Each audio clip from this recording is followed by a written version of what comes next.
Okay, let's continue. So these are the instruments that are used in determining the angles in the direction. So we have the tape. We can use the tape, for determining the angle by applying some computation. We have the magnetic compass. The compass is only for the direction. We have the engineer's transit for the angle, the theodolite, and a total station. So the comparison between your bearing and azimuth. So your azimuth is from 0 to 360, while your bearing is 0 to 90 lang. So requires only numerical value. For example, 20 degrees, 30 degrees. But yung ating bearing is kailangan may 2 letters. We have the northeast, southeast, or southwest. So may dapat may indication siya ng direction. So maybe geodetic, astronomic, magnetic grid, assume forward and back yung ating azimuth. So the same lang siya. Meron tayong geodetic bearing, magnetic bearing, same kay azimuth. Are measured clockwise only. This one, clockwise only. These are measured clockwise and counterclockwise. Because, di ba may pa-clockwise tayo for this. Dito nga quadrant, di ba? Dito nga quadrant, this is counterclockwise. Pag doon na quadrant, that is clockwise. Okay. So, these are measured either from north only or from south only in particular surveys. So again, in the Philippines, yung ginagamit natin na reference is azimuth is south. Okay. These are measured clockwise or measured from north and south. Okay. Pag dito, yung point. So, north yung gamit. Pag dito yung point, south yung gamit natin na reference. Okay.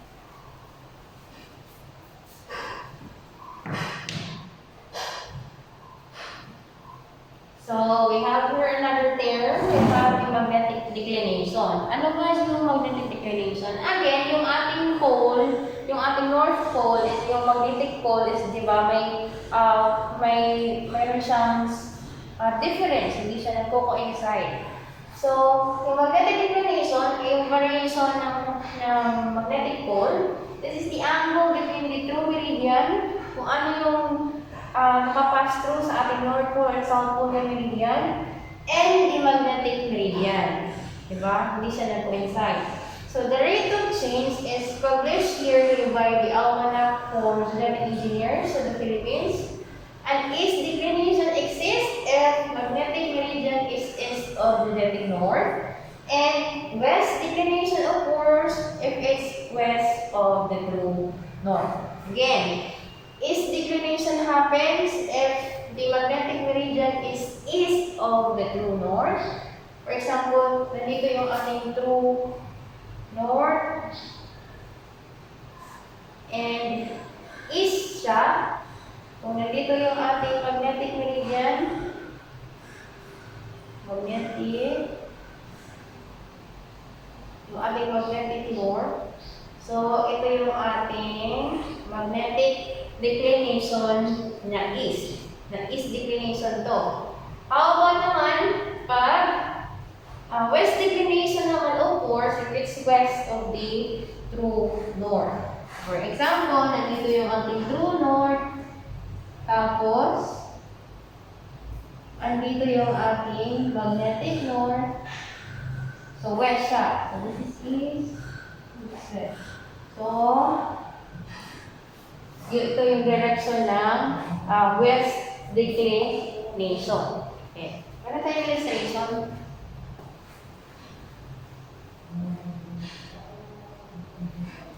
Okay. So, the angle between the true meridian, again, and the magnetic meridian is called the magnetic declination. Same kanina.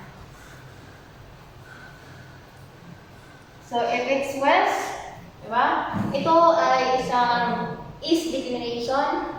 Ito yung kanyang true north. Ito yung kanyang magnetic north. So, positive yung kanyang declination. So, the same, kung ano yung value dito, projected value dito is the same lang dito. Okay?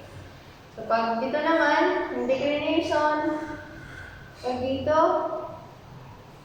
The same. So, yung true north natin is yung true meridian. Di ba, may difference niya. Itong red, para siyang na-twist ng maliit na value. Okay? So, ito yung ating true north. If this is the east declination. This one. So, pili ka natin. This is east, west. So, nandito yung ating angle. Ito naman is west declination. So, this is the west, yung ating east. This is west declination. So, what are the cause of the variation? Or what are the types of variation happens in the magnetic? So, meron tayong tinatawag na secular variation. So, for the secular variation, the magnetic meridian swings in one direction. So, perhaps around 150 years until it gradually comes to the rest. And then swings naman, pabalik siya to the other direction. So, due to an explainable phenomenon. So, what I explain kay ako nag-move an aton true north to magnetic north. So, the annual variation, meron na siyang yearly na movement ng aming magnetic north. So, small annual swings, distinct from the secular variation, so the value is less than 1 unit. So, every year, nag-move siya. So, daily, in my year, nag-move din siya daily, pero very small na yung value. This is the periodic swing of the magnetic needle occurring each day. We have also irregular variation. So, due to magnetic storms and disturbance caused by the solar flare. So, if you read some articles on this variation, so, yung ating magnetic north today is medyo dumako na ang kanyang value. Hindi ka harayin na hiya natin true north. So, that phenomena is unexplainable for some of the scientists. So, forward. So, here are examples on how are we going to determine the declination. So, another example problem. The magnetic bearing of the line, merong magnetic bearing ang line XY, which is south 45 degrees, 15 minutes east. Compute its true bearing if the magnetic declination at that instant is 1 degree, 15 minutes east. Okay, let's start to solve this one.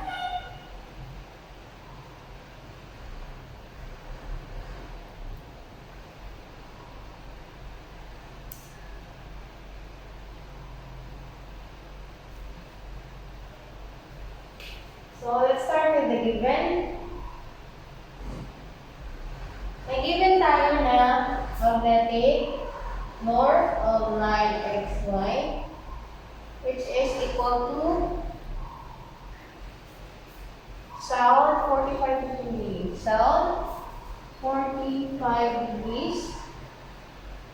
South 45 degrees, 15 minutes east. Meron siya. And meron siyang declination. Meron siyang declination na 1 degree 15 minutes east. So, meron siyang declination.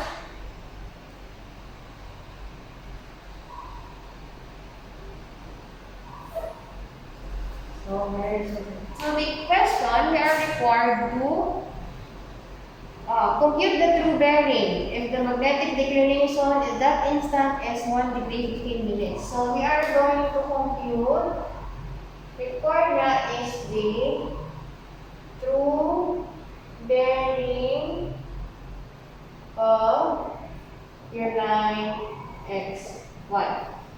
So, let's draw. Meron siyang magnetic bearing. For example, ito yung ating true north. Ito yung ating true north. Which means ito yung ating true south, east, west. So the declination, which means yung difference in angle between your 2 and the magnetic is 1 degree, 15 minutes east. So magdodraw tayo ng 1 degree, 15 minutes east dito. So ito yung ating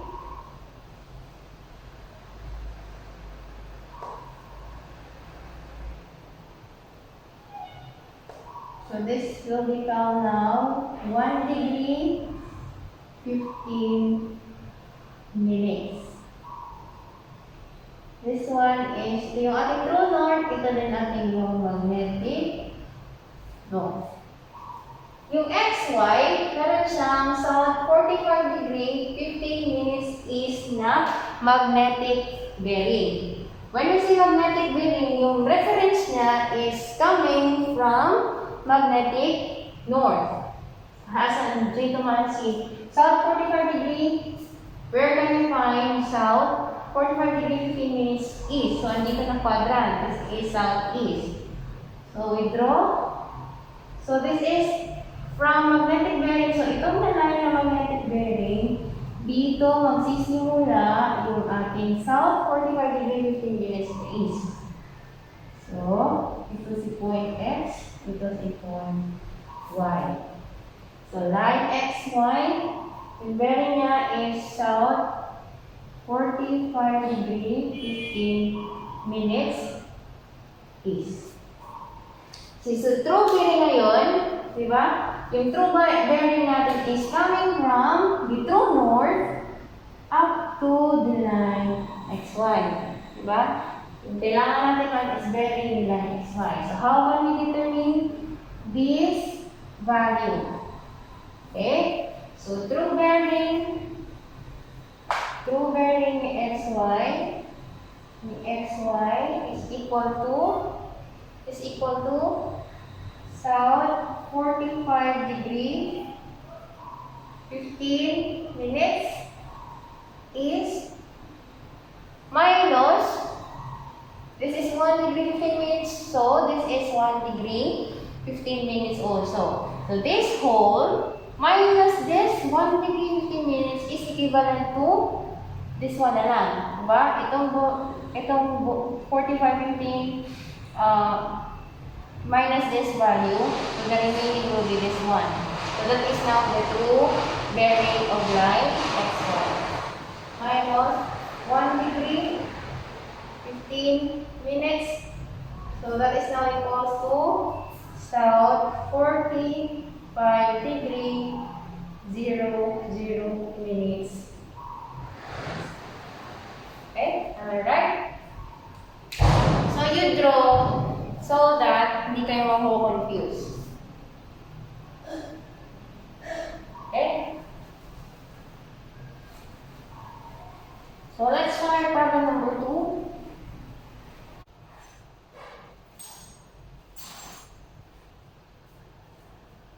Okay, let's back. So we have here for the azimuth. When we say the azimuth, this is the angle between the reference meridian, okay, and the line measured in a clockwise direction from either north or south. So yung the same lang kay bearing na yung ating reference is from north and south branch of the meridian. So the values are ranging from 0 to 360 degrees yung ating azimuth. And the letters such as yung ating NE, northwest, southeast are not required because the azimuth itself says its direction kung nasaan siya. So to identify the quadrants.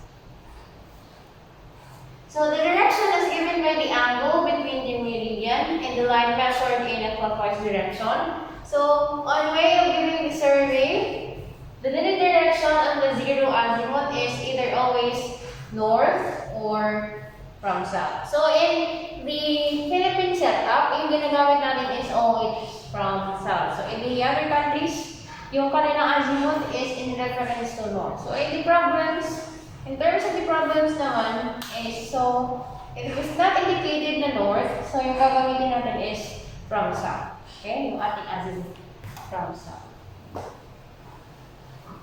So So, it could be the same kay bearing. Meron siyang true azimuth, meron tayong magnetic azimuth, meron tayong assumed azimuth. So, depende kung anong klase ng meridian. Kung gumagamit tayo ng true meridian, so true azimuth yung ating makukuha.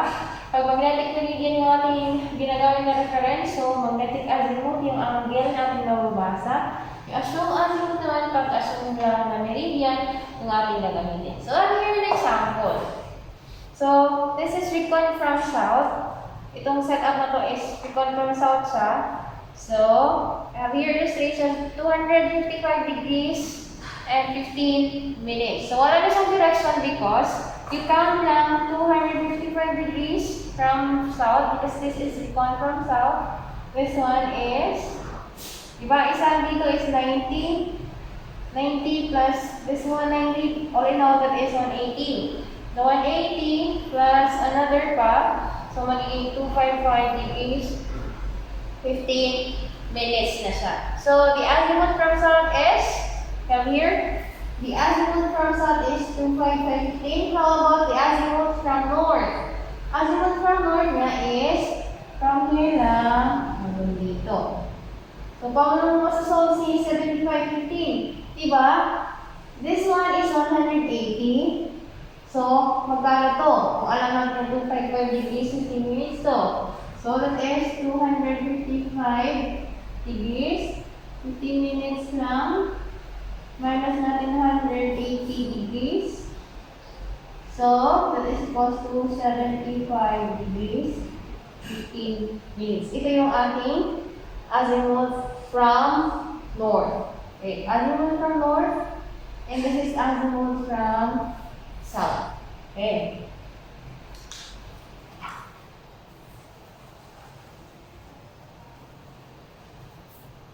So next, these are the common mistakes in determining the azimuth of the line.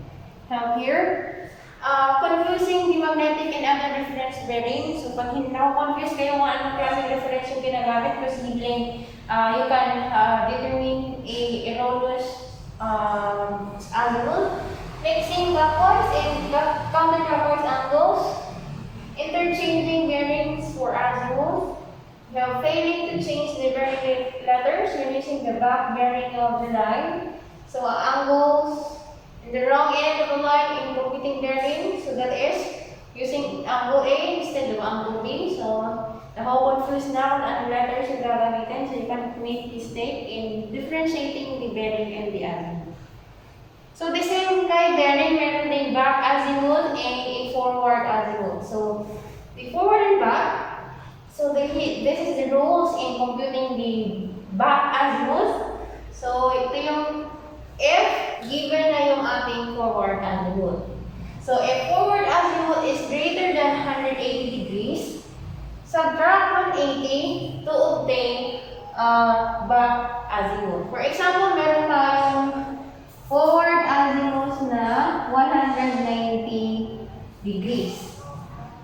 What is the value of the back azimuth? Okay. Example, meron tayong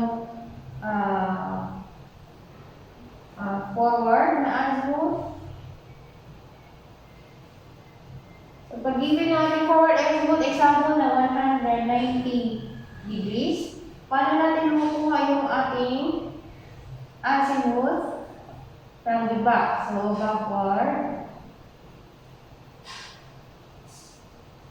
So, that is subtract 180 to obtain the back azimuth. That is 190 degrees lang minus 180. So, that is the back azimuth niya is 10 degrees.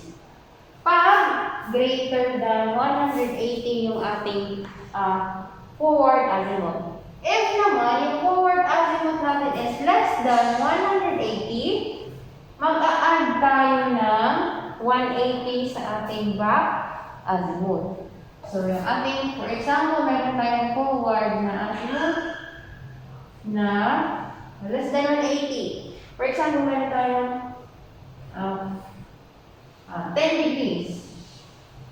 Meron tayong 10 degrees na azimuth. So, azimuth sa back is 180 plus 10 degree equals to 190 degrees. Okay? The same kanina. No? Interchange na natin. Ito yung back and forward. Again, pag ang ating given na forward azimuth ay less than 180, so we need to add 180. Mag-add tayo ng 180 sa ating forward azimuth para ma-determine natin yung value ni back azimuth. So I guess that is clear.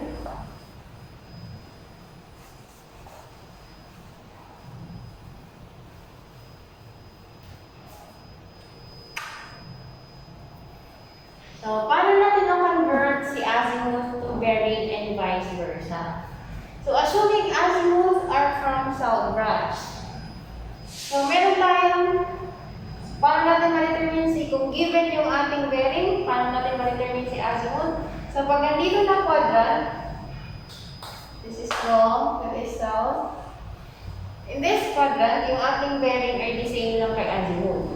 For example, from south, yung bearing ni line ay, for example, meron tayong bearing na south, 20 degrees west. Which means, nandito si south, 20 degrees west. So, yung azimuth niya is the same length because from south, ano si azimuth. So, yung amount ni azimuth is the same kay bearing. So, azimuth nito, this line is, azimuth niya is 20 degrees. That is from south. This naman area, so bearing is 180 minus azimuth. So, pag ang ating line ay nandito, di ba yung bearing natin is this one. Di ba? From here to here. Paano natin ma-determine yung value ng bearing if given si azimuth? So, pag given si azimuth, ganito itong azimuth na to. Ito yung azimuth ng line. So, yung azimuth ng line, so yung bearing natin, so, for example, meron tayong azimuth, the value, for example, this is A, this is point A, and ito yung ating point B. For example, ang azimuth ni line AB ay 100, magkano ba ito? 160. Azimuth ni AB equals to 160 degree. Question, what is the bearing of this line AB? So, line AB is ito lang. So, from A to B, itong buong ito is 180 degrees, di ba? From north to south, or from south to north, that is 180 degrees. So, bearing ni AB is equivalent to, at is 180 minus this azimuth, 160. So, the remaining is this one na lang. So, that is equal to 180 minus 160, that is 20 degrees. So, pag bearing, dapat may direction, that is north, northwest, 20 degrees. Ito dito. So, pag dito ng quadrant, yung bearing mo is just 180 degrees minus azimuth. So, dito naman, mabalikan lang siya. Yung ating bearing is azimuth minus 180 para hindi siya maging negative. This one, yung bearing niya is 360 minus azimuth. Okay, example na lang. Dito, paano mo ma-determine si bearing? For example, meron tayo na line dito, si C. So, pag determine natin yung azimuth, example, meron tayong azimuth. For example, yung azimuth ni itong line na to, which is AC, paano ba yan? 180, mga 200 degrees yung azimuth ni AC. So, how can we determine the bearing? So, yung bearing ni AC is ito lang. Diba? Ito yung bearing ni AC. So, bearing ni AC, that is equal to, this is equal to, itong value na to is 180. Diba? From here, that is 180 degrees. Tapos itong value na to is 200 degrees. So 200 degrees na minus your 180. So bearing nito, the AC is equivalent to 20 degrees north east. Okay? So the same goes to this one. For example, meron tayong bearing. I-delete ka na lang yung iba para erase. For example, meron tayong azimuth. For example, given yung azimuth. Yung azimuth, meron tayong line. This is point D, tapos ito si point A. Yung azimuth niya is around 270, 300. For example, ang azimuth ni AB, the azimuth ni AB is 300 degrees. How can we determine the bearing? So, yung bearing niya, di ba? Mula kay south, papunta dito. Itong buong circle is 360. So, 360 minus ito lang, ang natitira is ito na part. So, 300. Para hindi siya maging negative, that is 360 degrees minus 300. So, yung bearing ni AB right now is equal to 60 degrees. Direction niya, magiging south 60 degrees. That is east. Okay?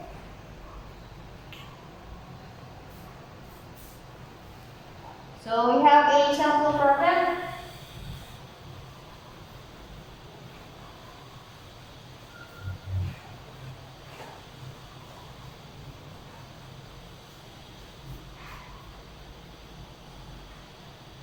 So this is required from north. That is required from north. So try to solve at home.